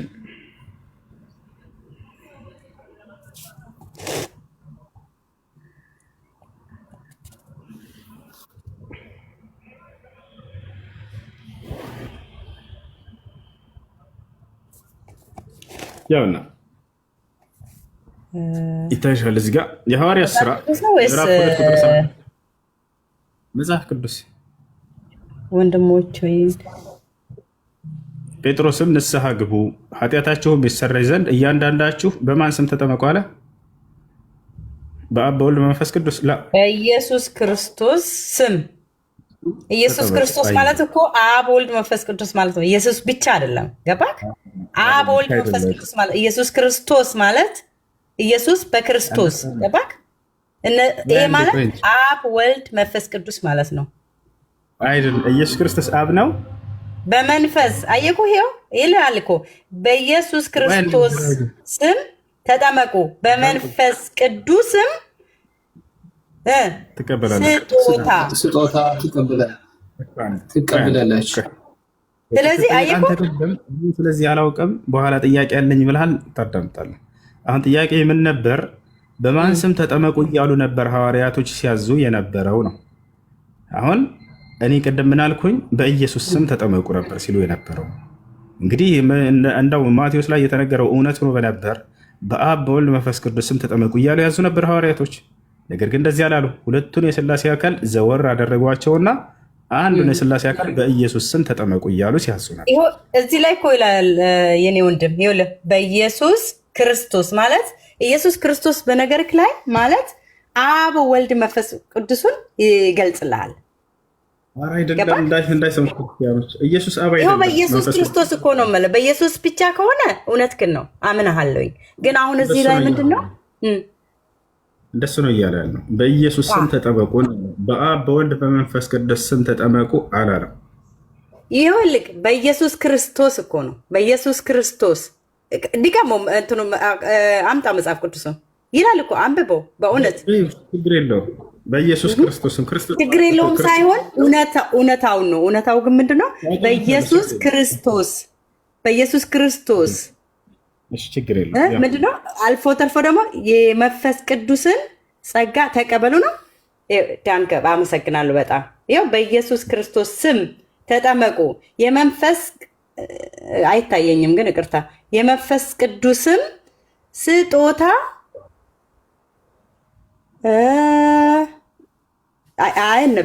አይታየኝም። እውነት ተከልው እንትኑ ማለት ትቀበላላችሁ። ይሄ ማለት እመነኝ አብ ወልድ መንፈስ ቅዱስ ማለት ነው። በኢየሱስ ክርስቶስ አሁን በኢየሱስ ቢሆን ኖሮ ይኸው በኢየሱስ ክርስቶስ እኮ ነው። አየኩላ በኢየሱስ ክርስቶስ ከተባለ ክርስቶስ ብቻውን አይደለም። ኢየሱስ ክርስቶስ አረ ወገናችን ክርስቶስ የተባለው ኢየሱስ ነው። አብ ክርስቶስ ነው አይደለም? እሺ ችግር የለውም። ኢየሱስ ብቻውን ኢየሱስ ወልድ የተወለደው ኢየሱስ ነው ስሙ። በኢየሱስ ክርስቶስ ከሆነ ግን ምንድነው? ሶስትነታቸውን ማለት ነው። የሥላሴ ሶስትነት ነው ይሄ የሚገልጸው። ይሄ እውነታውን ነው የምነግርህ። ክርስቶስ ማለት ምን ነው? ክርስቶስ ማለት ችግር የለውም። ክርስቶስ እሺ አብ ክርስቶስ ነው ብለሽ ታምኛለሽ? አብና መንፈስ ቅዱስ ክርስቶስ ናቸው። አብ ወልድ መንፈስ ቅዱስ ማለት ሶስቱ ሥላሴ ማለት ነው። በአካል ሶስት፣ በመንፈስ በመለኮት አንድ ናቸው። በአገዛዝ አንድ ናቸው ስላልሽ ነው። ቆይ ክርስቶስ የሚለው ሶስቱንም ያጠቃልላል እያልሽ ነው። አብ ክርስቶስ ነው ወይ? አብ ወልድ መንፈስ ቅዱስ ኢየሱስ ክርስቶስ ማለት ነው። ሶስቱ ሥላሴ ሎቱ አይነጠሉም። ሎቱ ስብሐት አይነጠሉም። አብ ወልድ መንፈስ ቅዱስ ማለት ነው። በመለኮት በአገዛዝ በስልጣን አንድ ናቸው። ጨርሻለሁ። በአካል ግን አብ ወልድ ስለተወለደ ከማን ተወለደ? ወልድ መንፈስ ቅዱስ አይነጠሉም። በሶስት ነው የሚገለጹት። ለምን ብትለኝ በአካል ሶስት ቢሆኑ በአገዛዝ ተጠመቋል። በኢየሱስ ክርስቶስ አልክ እኮ በኢየሱስ ክርስቶስ ማለት አብ ወልድ መንፈስ ቅዱስ ማለት ነው በእኛ። እሺ በጣም ጥሩ። ቆይ ሜሮን ትክክል ነች። ኢየሱስ ክርስቶስ ማለት አብ ወልድ መንፈስ ቅዱስ ማለት ነው አለች። ትክክል ነች ሜሮን? የተናሰው ኢየሱስ ክርስቶስ ማለት አብ ወልድ መንፈስ ቅዱስ ማለት ነው አለች። እንደዛ አይደለም፣ እንደዛ አይደለም። እንደኛ አስተምሮት ትክክል ነች። እሱ በጣም ጥሩ። ትክክል ከሆነች አብ ክርስቶስ ነው አይደለም? ሰዓት ስለቆየሁ ጥያቄውን ብጠይቅ ደስ ይለኛል። ትክክል ነች ብለሃል አይደለ? ቀጥል። ትክክል ነች ስላልክ ቀጥልሽ። አብ ክርስቶስ ነው አይደለም? ያው ክርስቲያኖች አይደለችም እያሉ ነው። እሺ አንተ ቀጥልሽ። አብ ክርስቶስ ነው ናቸው እየተባልኩ ነው። የሆኑበትን ልንገርህ። እኔ ለምን አልገልጽልም? የሆኑበትን ልንገርህ። መመለስ ጀምሯል አይደለ? እያወራህ ከሆነ ተቆርጭ። እሺ ሜሮን የተናሰው አብ ክርስቶስ ነው አይደለም? እሱ እኔ ጥያቄ ልጠይቅ ነው የገባሁት። ኦልሬዲ ልጇ እየመለሰች ልክ ነው። ልክ ነች አልክ አይደለ? እሺ አብ ክርስቶስ ነው። አብ ክርስቶስ ነው። ክርስቶስ ማለት ምን ማለት ነው? ክርስቶስ ማለት አብ ወልድ መንፈስ ቅዱስ። ክርስቶስ ማለት ምን ማለት ነው? ትርጉም ነው ያልኩህ። ክርስቶስ ማለት በአብ ያለ በኢየሱስ ያለ አብ ወልድ መንፈስ ቅዱስ ማለት ነው። ክርስቶስ ማለት በአብ በክርስቶስ በኢየሱስ ያለ ማለት ነው። ገባክ? በመለኮት በአገዛዝ የማይነጣጠሉ ናቸው። በስልጣን አንድ ናቸው። አብርሃም ሥላሴ ለወቱ ስብሐት በስልጣን በአገዛዝ በመለኮት አይነጣጠሉ። አንተ ያዳምጪ። ክርስቶስ ማለት ምን ማለት ነው? ሜሮን ጀምረሃል፣ መልሰሃል አይደለ? ክርስቶስ ማለት ምን ማለት ነው? እሱ የመለሰችልህ እኮ ነው። እኔ አሁን ጥያቄ አለኝ። እኔ ረዥም ሰዓት ቆየሁትና ልጠይቅህ ነው። ሰማን አይደለ? በቃ ልመልስላቸዋለሁ። ክርስቶስ ማለት የተቀባ ማለት ነው። ረዥም ሰዓት ስለቆየሁ ልጠይቅህ እፈልጋለሁ ወንድሜ። እሱ የምታብራራለህ ክርስቶስ ማለት ይኸውልሽ፣ ፈለቀ ሚትሽ ናቸው አንድ ጊዜ ሰው አድርጎኝ ነው እንጂ ሞቱ። እሺ እሺ እሺ ይኸውልሽ ክርስቶስ ማለት የተቀባ ማለት ነው። እሺ ትርጉሙ ምንድን ነው ብዬ እየጠየቅኩሽ አልመለስሽውም። እሱ የተቀባ ማለት ነው። አሁን ጥያቄው ስለዚህ አብ አምላኩን የቀባው ስለዚህ አብ የተቀባ ነው ወይንስ አይደለም ነው አሁን ጥያቄ። አብ ቀቢ ነው ተቀቢ ነው? አምላክ የነበረ አዳምን ከገነት የሰደደ አብ ማለት እኮ አዳም አይደለም ጥያቄው። ኧረ በፈጣሪ ሌላ እንትን አታንሺው። ቀቢ ነው ተቀቢ ነው አብ ባጭሩ ቀቢ ነው ተቀቢም። እኔ የእውነቴን ነው የምልህ እግዚአብሔር አይቀባም። እግዚአብሔር እንዴት ይቀባል? አላህ ይቀባል? አላህ የተቀባ ነው አይደለም። ባይሆን ልንገርሽ። ስለዚህ አሁን ክርስቶስ የሚለው አብንም ወልድንም መንፈስ ቅዱስንም ያጠቃልላል አላችሁ። አይ ስህተት ነው። ክርስቶስ ማለት ትርጉሙን ማወቅ ይገባል። የተቀባ ማለት ነው አይደለ? ቀቢው ማን ነው ከተባለ የተቀባው ማን ነው? ክርስቶስ ነው። እሺ ይሄ መጽሐፍ ቅዱስ እስኪ በመጽሐፍ ቅዱስ ማስረጃ መቀባቱን ንገረኝ፣ አሳየኝ። እኔ ግን እጅግ በጣም በእውነት በዚህ አጋጣሚ ሬስፔክት አለኝ። በጣም ሬስፔክት አደርጋለሁ። የምር በጣም ትዕግስትህን አደንቃለሁ። ሳላደንቅህ ባልፍ እውነት ግፍ ነው።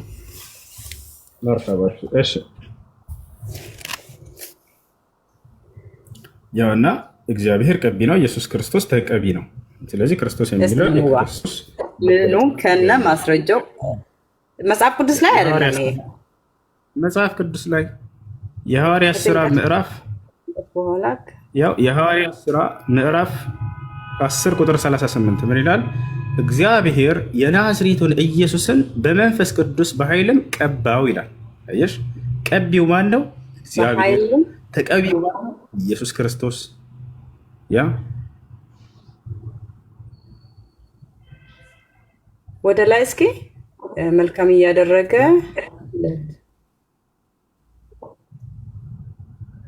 እርሱም በመልካም እያደረገ ለዲያብሎስም የተገዙትን ሁሉ እየፈወሰ ዞረ ይላል። እግዚአብሔር ከእርሱ ጋር ነበረና ይላል፣ ያግዘው ነበር ቀብቶታልና። ስለዚህ እግዚአብሔር ቀቢ ነው፣ ክርስቶስ ተቀቢ ነው። ይሄ ማለት እግዚአብሔር ከእሱ ጋር ነበረ ማለት እኮ በስልጣን እኔ ያልኩህን ነው ያመጣው። በስልጣን አንድ ስለሆኑ እኮ ነው። አሁን በስራቸው ቀቢ ማን ነው? ቀቢና ተቀቢ አለ አይደለ? ቀቢው ማን ነው? እግዚአብሔር የላከው አብ። አሁን እኮ እኛ ወልድ ተወለደ ስንል እኮ እግዚአብሔር እኛ ስጋ ለብሶ መጣልን ነው ወደኛ ተወለደ ወደሚለው። የተቀባው ማን ነው? ኢየሱስ ክርስቶስ ነው አይደለ? እሱን ለማወቅ ነው። አሁን እዚህ ጋር ከእርሱ ጋር ነው ሲል ምን ማለት ነው? በእነዚህ ስራዎቹ ላይ ይረዳዋል፣ ቀብቶታልና። ምን በማድረግ አጋንንትን በማስወጣት ሌላ በመፈወስ ምናምን ላይ ይረዳው ነበር እግዚአብሔር። በእርሱ በኩል ድንቅና ተአምርን ያደርግ ነበር እግዚአብሔር እንደተባለው ማለት ነው። ያ ነው። እሺ ለማንኛውም ይሄን ይመስላል። ለሌሎች ወደ ታቱረት ሀገር በኢየሩሳሌም እያለ እኮ ሄደ። እርሱም በእግዚአብሔር ያ ይነግርልህ። እሺ ለማንኛውም ይሄ ነው። እዚህ ጋር ቀቢና ተቀቢ ያለ፣ ቀቢው እግዚአብሔር ነው፣ የተቀባው ክርስቶስ ነው።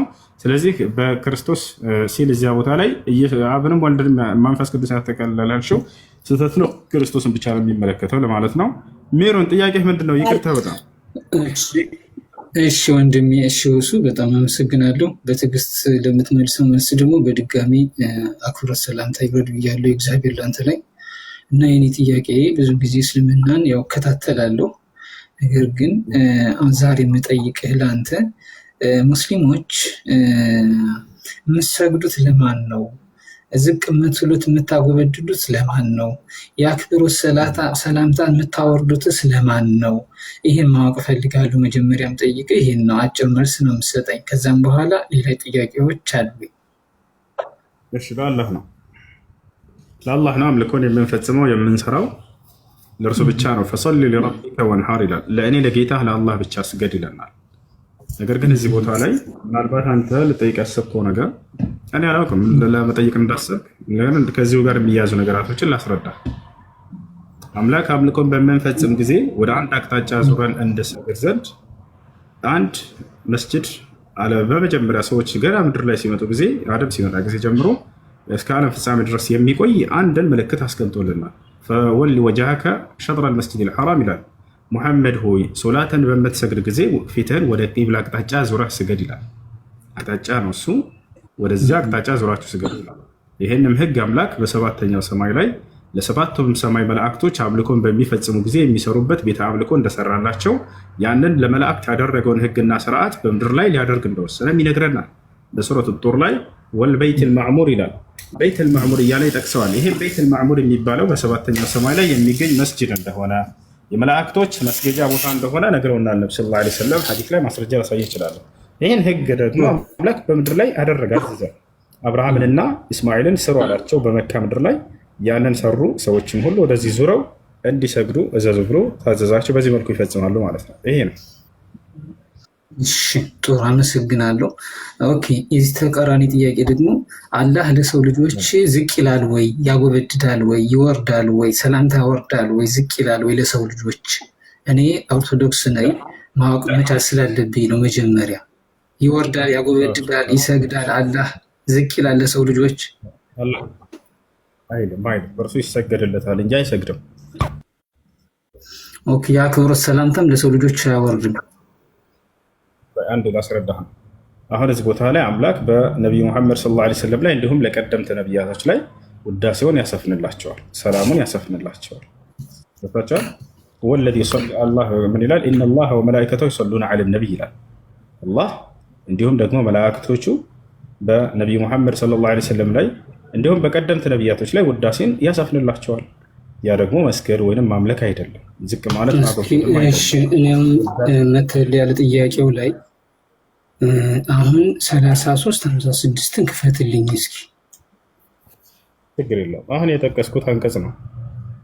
ችግር የለም። ስለማውቀው ነው እንጠይቃቸው። ክፈተውና እዛ ላይ እንጠይቅ ጥያቄ አለ። አብሽርሽ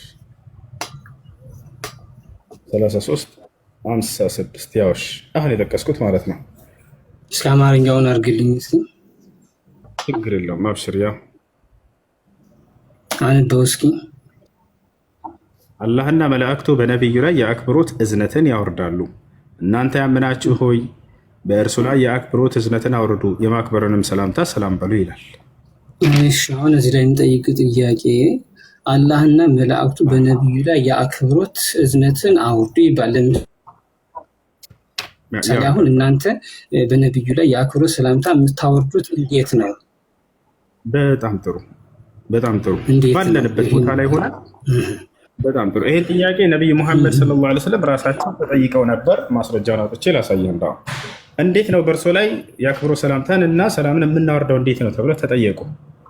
ቁሉ አሉ፣ በሉ ንግግር ነው። ገብተዋል። መስገድ ምናምን ማጎብደድ አይደለም። ቁሉ በሉ አላሁመ ሰሊ ወሰሊም ዐላ ነቢይና ሙሐመድ፣ አምላካችን አላህ ሆይ በነቢዩ ሙሐመድ ላይ ውዳሴህንና ሰላምህን አስፍን ብላችሁ እርሱን ነው የምትጠይቁት አሉ። አንደኛ እርሳቸውን አይደለም የምንጠይቀው፣ ሁለተኛ ስግደት ወይም አምልኮ አይደለም፣ ንግግር ብቻ ነው። አምላካችን አላህ ሆይ በነቢዩ ሙሐመድ ላይ ውዳሴህን አስፍን የሚለውን ቃል ነው የምንናገረው። ይህን ተጠይቀው ራሳቸው እንደመለሱ ከፈለግከው ማስረጃውን አሁን ላወጣልህ እችላለሁ። ላሳየህ። ችግር የለውም ልመጣልህ ነው። አሁን እኮ እዚህ ላይ ክልል ልታደርግልህ የፈለግኩት ነገር አለ። አሁን አንተ የነገርከኝ ሌላ ነገር ነው። አሁን ለምሳሌ እናንተ በነቢዩ ላይ የአክብሮት ሰላምታ የምታወርዱት እንዴት ነው ነው የኔ ጥያቄ። አጭር ጥያቄ ነው። እንደዚህ ነው ብለህ ንገረኝ። ከዛ ደግሞ ጥያቄውን እንቀጥላለሁ።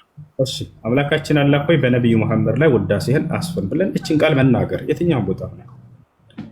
ሰለላሁ ዐለይሂ ወሰለም አይደለም። እና ቃሉ ምን ይባላል? በአረበኛ ነው የምትሉት? በአማርኛ ነው የምትሉት? በምንድን ነው የሚባለው? በአማርኛ ማለት ችግር የለም። ውዳሴ ነው። ሰለላሁ ዐለይሂ ወሰለም ማለት ነው። አላሁመ ሰሊ ወሰለም ማለት ነው። ስለዚህ አላህና ነብዩ ሰለላሁ ዐለይሂ ወሰለም ይላሉ ማለት ነው። እዚህ ላይ በሚጠቅስልን መሰረት ደግሞ እሱን ላሳይ። አምላክ አላህ ደግሞ ውዳሴውን ያሰፍንላቸዋል እያልን ነው። ይሰሊ ዐለይኩም ያ አዩሃ አምላካችን አላህ ሱብሓነሁ ወተዓላ በነቢዩ መሐመድ ሰለላሁ ዐለይሂ ወሰለም ላይ ውዳሴውን ያሰፍናል። እኛ ደግሞ ምንድነው ስራችን? አምላካችን አላህ ሆይ በነቢዩ መሐመድ ላይ ውዳሴን አስፍን የሚል ቃልን መናገር። ገብቶኛል። ትክክል ነው እሱ ወንድሜ፣ ትክክል ነህ።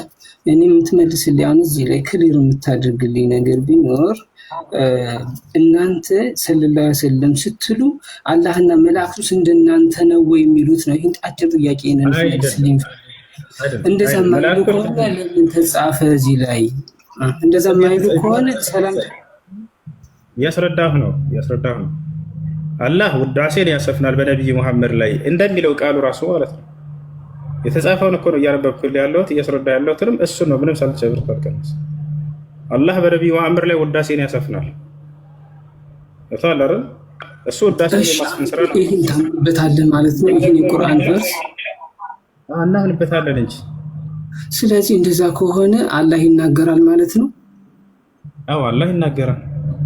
ስለዚህ የሚናገረው በአረብኛ ነው ማለት ነው። አላህ ሁሉንም ቋንቋዎች የሚያውቅ የሆነ አምላክ ነው። ሁሉንም ነቢያት በየቋንቋቸው ያናግራቸዋል፣ በየሁሉም ይናገራል። ቋንቋዎችን ሁሉ የፈጠረው እሱ እንደሆነ ማስረጃ ሰጣለሁ። ችግር የለውም።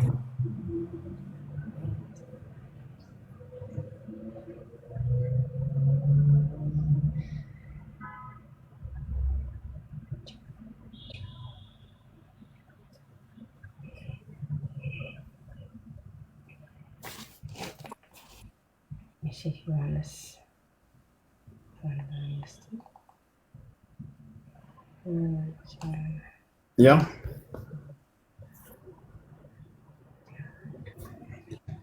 ምን ይላል? ሰማያትን እና ምድርንም መፍጠሩ ይላል። ስለ አላህ ተአምራቶች እየገለጸልን ነው ቁርአን። ሰማያትንና ምድርን መፍጠሩ የቋንቋዎቻችሁንና የመልኮቻችሁንም መለያየት አስደናቂ ምልክቶች ነው ይላል። ቋንቋዎችን ሁሉ መልኮቻችንንም ሁሉ በተለያየ ሁኔታ መፍጠሩ ይህ ከአስደናቂ ስራዎች ነው እያለ ቁርአን የአላህን ስራዎች ሁሉ ይገልጽልናል። በዚህ ውስጥ ለአዋቂዎች ተአምራቶች አሉበት ይለናል።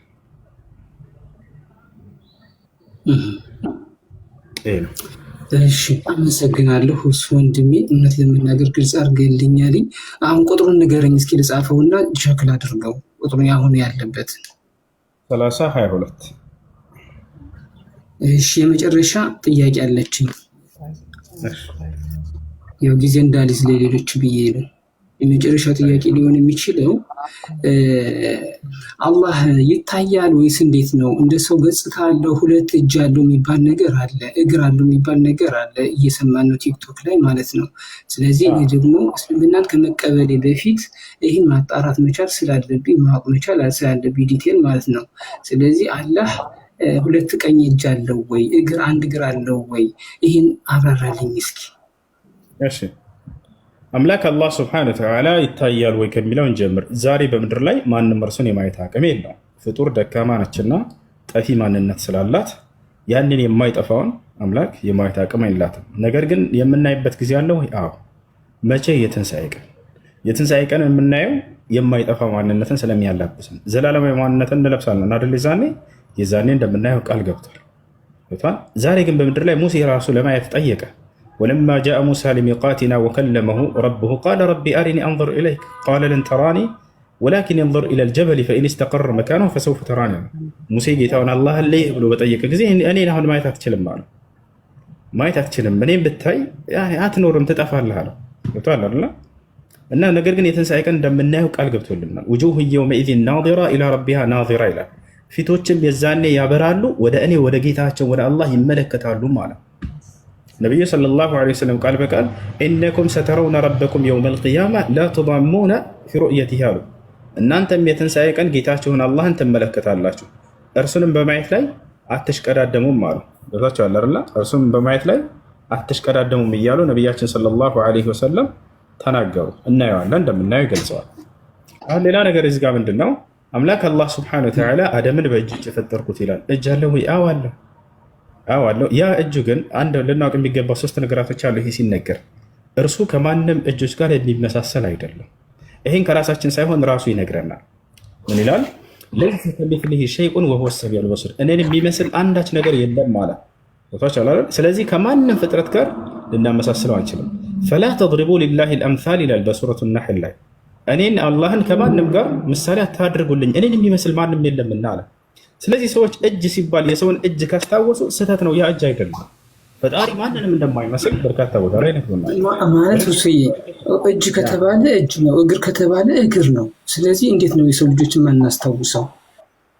ስህተት ነው። ይሄንን ገለጸልህ አምላክ አላህ እኔን አትመስሉም ብሎ ገልጾናል። እሺ ልጠይቅ ከዚህ ላይ አሁን እጅ አለው አልክ አይደለ? እግር አለው አልክ አይደለ? የእናንተ ቁርአን ላይ መጨረሻው 112 ነው እንደዛ ቁል ሁወላሁ አሐድ ይባላል አይደል እናንተ ጋር? አሁን እሱን አንብቤዋለሁ። አይጋጭም? አሁን የምትለው ጋር አውቶማቲካሊ በጣም የሚጋጭ ነገር ነው። ቢኮዝ አላህ ሁለት እግር አለው፣ አንድ እግር አለው፣ ሁለት ቀኝ እጅ አለው፣ አይን አለው ምናምን የሚሉ ነገሮች አሉ። አላምንበትም። ነገር ግን አሁን ቁል ሁወላሁ አሐድ የሚለውን ነገር ገብቼ ሳየው ደግሞ ይሄና አሁን አንተ የምታምንበትና ቁል ሁወላሁ አሐድ የሚለው ደግሞ በጣም አውቶማቲካሊ በጣም የሚጣረሱና በጣም የሚጋጩ ነገሮች ናቸው። ኮምፕሊኬትድ ናቸው። እንዴት ነው አሁን አንተ የምታምነው ይህን ነገር? አላህ ከሰማይ ነው ያለ ብለህ ታምናለህ?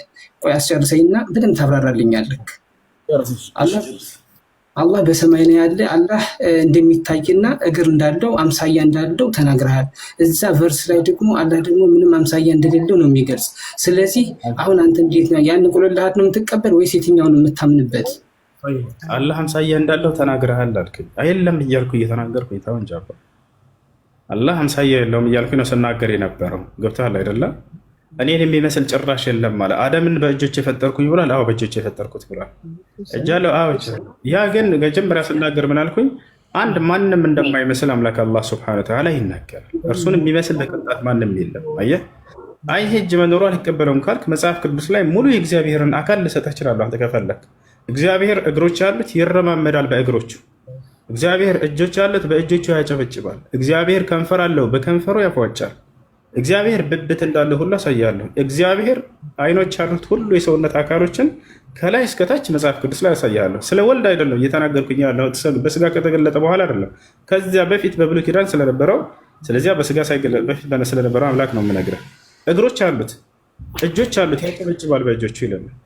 ይህን ሁሉ ላሳይ እችላለሁ። ስለዚህ አሁን ምንድን ነው የምልህ? ይመሳሰላል ወይ ከፍጡር ጋር ከሆነ በሽታ የፈጠረብህ? በፍጹም አምላካችን ከማንም ጋር አልመስልም ብሎ ዘግቶታል። ቦታው አይደለ ለይሰ ከሚስሊሂ ሸይኡን ወሁወ ሰሚዑል በሲር ይላል። ይሄን ይመስላል። መቀጠል የሚፈልግ ልጅ ይኖራል። ልጆች ወደ መስጊድ ሊሄዱ ነው። መግሪብ ሊጋር በጣም ይቅርታ አድርግልኛ፣ ጥያቄ ያለኝ እባክህን። እሺ ትቀጥላላችሁ እባካችሁ። አንድ ጊዜ እኔ ጋር መግሪብ ስለደረሰ የሆነ ውሃ ጠጣ። ሲጀመር በእውነት በጣም ሪስፔክት። አመሰግናለሁ። መግባት የሚፈልግ ሙስሊም ልጆች ካላችሁ፣ የምትቀጥሉ ልጆች ካላችሁ ብትገቡ መልካም ነው። እኔ ጋር መግሪብ ስላልደረሰ እሺ ወንድሜ፣ እሺ አይ በጣም ሪስፔክት ወንክ ሰሆነ። እሺ አመሰግናለሁ። ሜሮኔ በቃ ነገ ብትመጡ ደስ ይለኛል፣ ወይ ማታ ላይ። አሁን ወደ መስጊድ ልሄድ ነው። ምተካላችሁ እኔ ግን አንድ እስካሁን በጣም ስላስተማርከኝ ዮሐንስ 11:25 ብቻ ብታነብልን ደስ ይለኝ ነበረ፣ ካልደከመክ ውሃ ጠጥተህ ምናምን ወይ ማታ ላይ ነይና በቃ ማታ ስንት ሰዓት ነው? ኦኬ ወደ መስጊድ ልሄድ ነው። የሶላት ሰዓት ስለደረሰብኝ ማታ ስንት ሰዓት ላይ ነው? በቃ ማታ በኢትዮጵያ አቆጣጠር ወደ 3 ሰዓት ነው። ማታ 3 ሰዓት ውሱ መረጋገጫ አምጥቼልህ ነበረ። ግድሽ በጣም አወዝናለሁ፣ ግን በጣም አወዝናለሁ። ሁሉንም እናያቸዋለን። እሺ አሁን ወደ መስጊድ ልሄድ ስለሆነ ኦኬ። መልካም ጸሎት። ቴንክ ዩ። አይሽ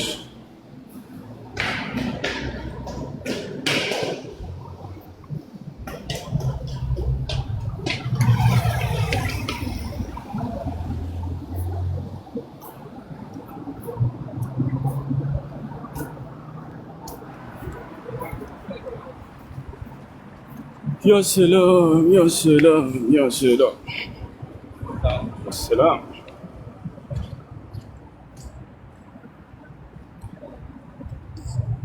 يا جماعة هي مسجد አያችሁ። السلام عليكم كالحال እንዴት አያችሁት? ይሄ መስጂድ ያ ሰላም ያበደ መስጂድ ነው።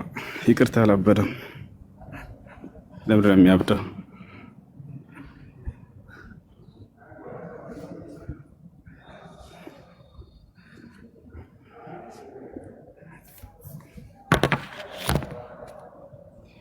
አዛን ትሰማላችሁ? አዛን መስማት ትፈልጋላችሁ ወይስ አትፈልጉ?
لا إله إلا الله.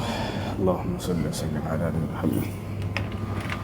اللهم رب هذه الدعوة التامة والصلاة القائمة محمد وسيلة الفضيلة وبعثك محمد وبعثت إنك لا تخلف من أحد. رضيت بالله ربا وبالإسلام دينا محمد صلى الله عليه وسلم من الرسول. لك ጾም አይደለም እናፍጠር። ስድስቱን ጾም መጾም እንዳትረሱ እሺ። ስድስቱን ጾም እንዳትረሱ። قال النبي صلى الله عليه وسلم من صام رمضان ثم أتبعه ستا من شوال كان كصيام الدهر. يا رمضان ورزمو كزيام كم يقتلوا كشوال ورس الدست كانت وشناس كتلوا لزوم سو الله عمت الملون لزوم أشهر رجو يزل الله شهر بلا يا الله سبحانه وتعالى إذن التملكته تكيت سرا سرتاشو تلك من داني من الداشوا يقطعون عالم عند التاجين الله سبحانه وتعالى መልካም ስራ ጥቂት ስራ ስሩ እጥፍ ድርብ አድርጎ የሚበነዳ ይሆናል ማለት ነው። የረመዳንን ወር ጾሞ ከዚያም ከሚቀጥለው ወር 6 ቀን አስከትሎ የጾመን ሰው አመቱን ሙሉ እንደ ጾም አድርጌ ይዝለታለሁኝ አለ። የጾማቸው ግን ስንት ነው? 36 ቀን ነው። ነገር ግን እርሱ የሚይዘው አመቱን ሙሉ ጾሟል ይሄ ሰው ተብሎ ይይዝላችኋል። አስባችሁታል? እድሜ ልካችሁን በጾም እንዳሳለፋችሁ አድርጋችሁ ማስያዝ ትችላላችሁ። በቃ ከሰውየው በየአመቱ አስቡ። ወሩን ከጾምኩ በኋላ ከረመዳን በኋላ 6 ቀን ካስከተል በቃ ይሄ ሰው በህይወት ዘመኑ ሲጾም ሲያመልከኝ ነው ያሳለፈው ብሎ አላህ የቂያማ ቀን ይዝላቸዋል። ወሶም የሽፈዑ ሊልዓብድ የውመል ቂያማ ጾም የትንሣኤ ቀን ለሰውዬ ያማልዳል። ነቢያችን ሰለላሁ ዐለይሂ ወሰለም ምን አሉ? ኢነ ሶውመ ወልቁርአን የሽፈዓኒ ሊልዓብድ የውመል ቂያማ የቁሉ ሶም يا ربي منعته من الطعام والشراب ويقول القرآن منعته من النوم فشفعنا فيه فيشفعون فيه. يتنسى كان صومنا قرآن أما لا تشوني متعلق دي بأكل ونعم سايهون يمن يسراوتشو من داوتشناتشو من تاتشون لما جلسنا من داوتشون يبهدل يزاني هلا ጌታችን አላህ ሆይ ይሄን ባሪያህን ከምግብ ከመጠጥ ከልክዬው ነበር ብሎ ይናገራል። ልክ እንዲሁ ደግሞ ቁርአን ምን ይላል? ጌታ ይሄን ባሪያህን እንቅልፍን ከልክዬው ነበር፣ ሌሊት በእኔ ሲሰግድ ነበር፣ ሲጾም ነበር።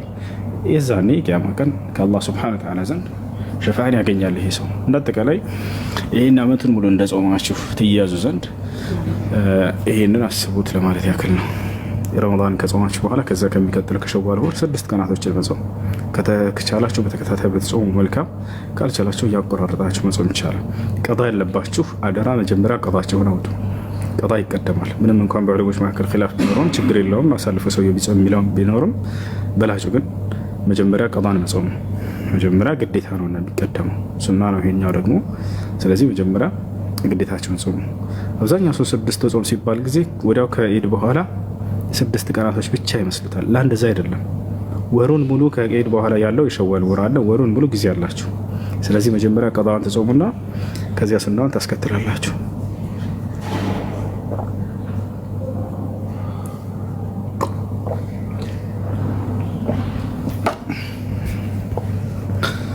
አንዳንድ ሰዎች ውሃ ሲጠጡ ውሃ በምትጠጣ ጊዜ እሱን ተከትለው የመጡ ስርዓቶች፣ አዳቦች፣ ነብያዊ ስርዓቶች እንዴት መጠጣት እንዳለበት እኮ ያስተምራል ኢስላም። ወላሂ በጣም የሚገርመኝ በጣም የሚደንቀኝ ኢስላም ማንኛውም ጥቃቅን ህግጋቶች ላይ ታገኘዋለህ። በቃ ጥቃቅን ህግጋት ነገራቶች ላይ ህግጋት አውጥቶልህ ታገኛለህ፣ በምን መልኩ መኖር እንዳለብህ። ነቢያችን ሰለላሁ ዐለይሂ ወሰለም ምን አሉ? ነቢያችን ሰለላሁ ዐለይሂ ወሰለም ኢዛ አከለ አሐዱኩም አው ሸሪብ ፈልዩሰሚላህ፣ አንዳችሁ መብላት ወይንም መጠጣት በሚፈልግ ጊዜ በመጀመሪያ የአምላክን የአላህን ስም ያንሳ። ቢስሚላህ ይበል። በአላህ ስም እጀምራለሁ እጠጣለሁ ማለት ነው። ጸጋ ነውና ይህን ጸጋ የምትጀምረው በአምላክ ስም መሆን አለበት። አንደኛ። ጠጥታችሁ በልታችሁ ስትጨርሱ ደግሞ የዚህን ጸጋ ባለቤት አመስግኑ አሉ። ተመልከቱ፣ በእያንዳንዱ ስራ ላይ ከአምላክ ጋር አስተሳሰሩ ነው። አንዳችሁ በልቶና ጠጥቶ አልሐምዱሊላህ አለዚ አጥዐመኒ ሃዛ ወሰቃኒ ሚን ገይሪ ሐውሊን ሚኒ ወላ ቁዋ ይበላሉ። ያለ እኔ ብልሃትና ያለ እኔ ኃይል በኃይሉና በብልሃቱ ይሄንን ያበላኝ ያጠጣኝ ጌታ አላህ ይመስገን ብላችሁ እርሱን አመስግኑ አሉ። ሁለተኛ ይሄ ነው። ሶስተኛ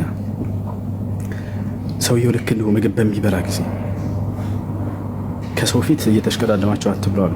ያ ጉላም ሰምቢላህ ወኩል ቢየሚኒክ ወኩል ሚማ የሊክ፣ አንተ ልጅ ሆይ ምግብን መብላት በምትፈልግ ጊዜ ቢስሚላህ በል፣ በቀኝ እጅህ ብላ፣ ከፊት ለፊት ከሚገኘው ብላሉ። ከሰው ፊት ቀደም እያደረግህ አትብላ። የጀማ በቃ ልሰግር ነው። ባትሪ ከዘጋ 5 ብቻ ነው ያለው።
وأما الذين كفروا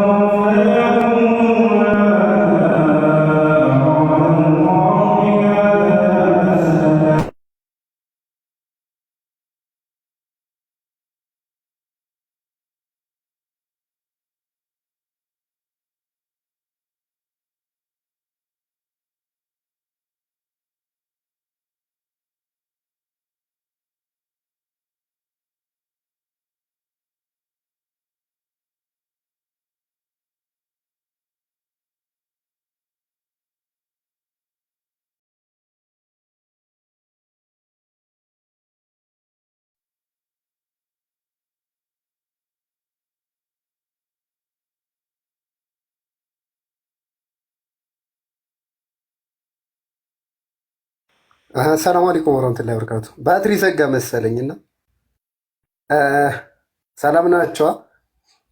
እስላማዊ መጽሐፎችን የምትፈልጉ እስላማዊ የንጽጽር የኡስታዝ ወሒድ ሲራ የነቢ ሙሐመድ ሰለላሁ ዐለይሂ ወሰለም የህይወት ታሪክና የተለያዩ እስላማዊ መጽሐፎችን የምትፈልጉ የትም ሀገር ያላችሁ አናግሩኝ። እሺ፣ በውስጥ ዱባይ፣ ሳውዲ አረቢያ እና ክፍለ ሀገር የትም ሀገር እሰማለሁ።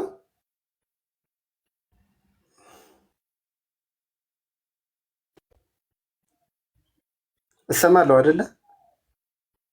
የተለያዩ እስላማዊ መጽሐፎችን የምትፈልጉ የንስስር መጽሐፎችን እንዲሁም ሌሎች ነገር ከኢትዮጵያ እንዲመጡላችሁ የምትፈልጉት ነገር ካላችሁ ዱባይ፣ ጅዳ፣ ሪያድ፣ አውሮፓም አሜሪካም የትም ሀገር ማለት ነው ፎሎ አድርጉኝ፣ አናግሩኝ፣ በውስጥ እልካለሁ የትም ሀገር።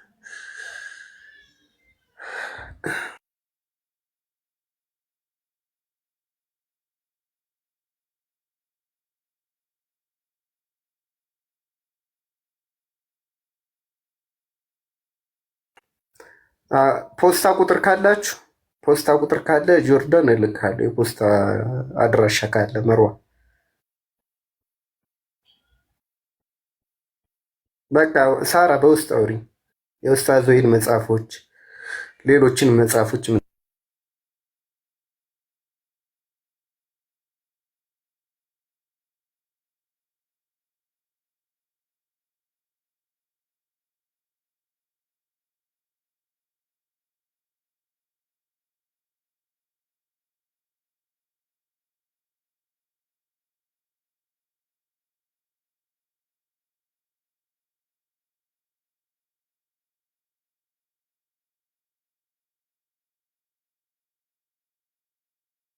የትም ኦሮሚያ ክልልም ሳውዝ አፍሪካም እልካለሁ። ደርባን፣ ጆሃንስበርግ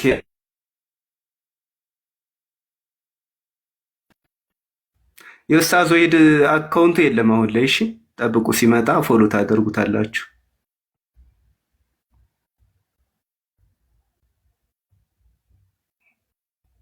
አውሪኝ፣ የፍቅር ሰው በውስጥ አውሩኝ። እሺ ስልክ ቁጥሬ አለ ከፕሮፋይል በታች ስልክ ቁጥሬ አለ እና ሌላም የባልትና ውጤቶች የምትፈልጉ ካላችሁ ዱባይ፣ ጅዳ፣ ሌላም ቦታ ሪያድ፣ አውሮፓ፣ አሜሪካ፣ ሳውዝ አፍሪካ የምትፈልጉ ነገር ካለ እልካለሁ የትም ቦታ ማለት ነው።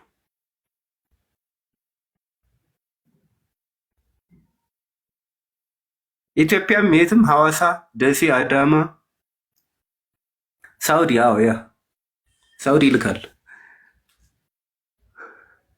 ክፍለ ሀገርም ከአዲስ አበባ ውጭ ያላችሁ ክፍለ ሀገር የትም ሀገር ማለት ነው። ሌላ አልገደሉትም አልሰቀሉትም። ይኸው የኢየሱስ ምንነትና ማንነት መጽሐፍ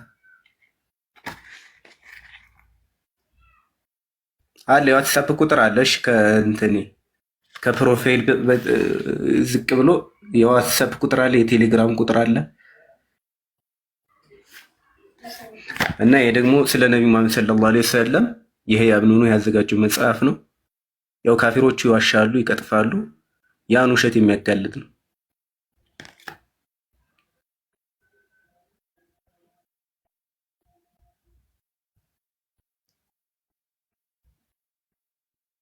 ሌላ አልገደሉትም አልሰቀሉትም የሚል አለ።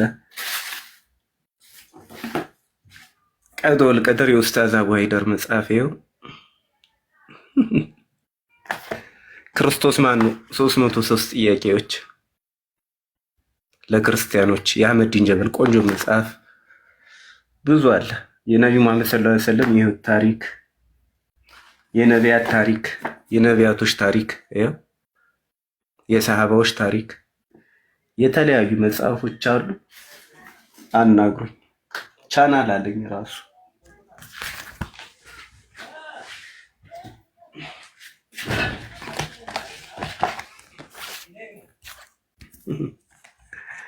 የኡስታዝ አህመድ አደም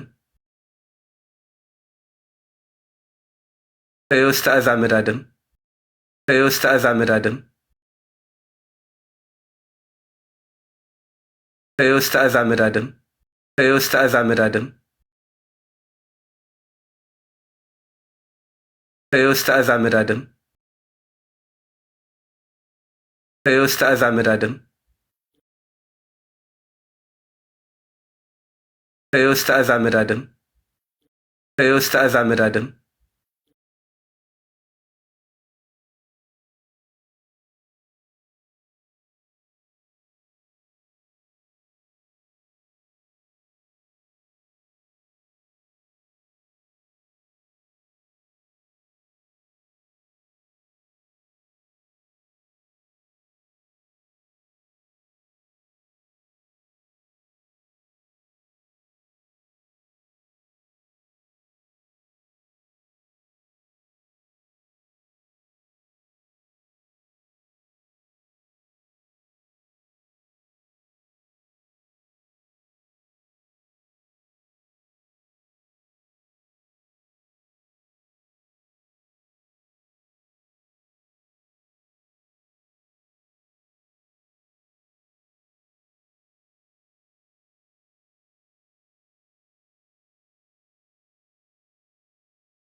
Dis pour mettre dans live, oui.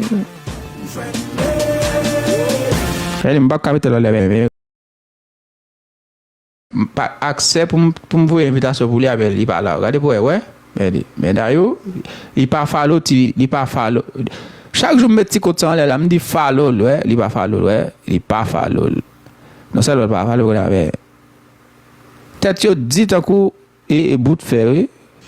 Quand la livre les monter comme elle pas comme si aider pour mais comme on va le faire là, on pas la donne là non. Ouais, est-ce qu'on est team? Ouais. Ouais, team, ouais. Team, ouais, je peux ouais, ça, ouais. Chaque jour, je me mets des petits bails, ça, là, me dit, abonne avec, ouais, il pas jamais abonne avec. Peut-être, il a crié en bas, là, mettez. Déjà, les mêmes, mais. Moi, je me fâche avant pour ça. Béni. Là, bah, abonne avec, je me fâche, je me tranquille, ça, parce que bon, ça m'a le fait pour ça. Mais, ou même pas m'impressionner dans la vibe là. Ouais, au chaud là, mais, ou pas, je suis abonné avec, quoi, m'pas accepte, mais toi, là, quoi, ça m'a le fait pour là. Et, mettez l'autre monde toujours. Désolé, pas faute, ou, c'est, ou bloquer tout là, quoi, chaque jour, je me petit côté là, je me dis, abonné avec, n'a fait tête dit. Comme moi, je vais mettre là. Problème.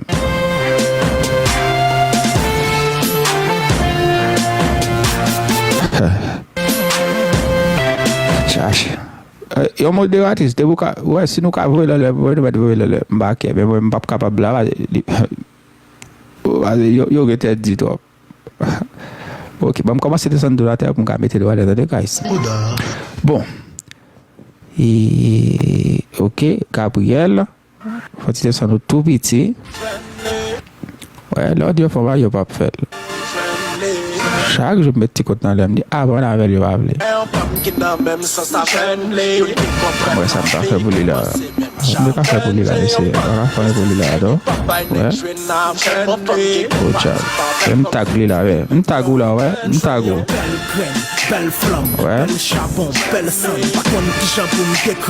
Bon, où t'es monté, c'est où qui répond à moi. Belle comme Michel, non comme Luce, comme sexe, non comme douce.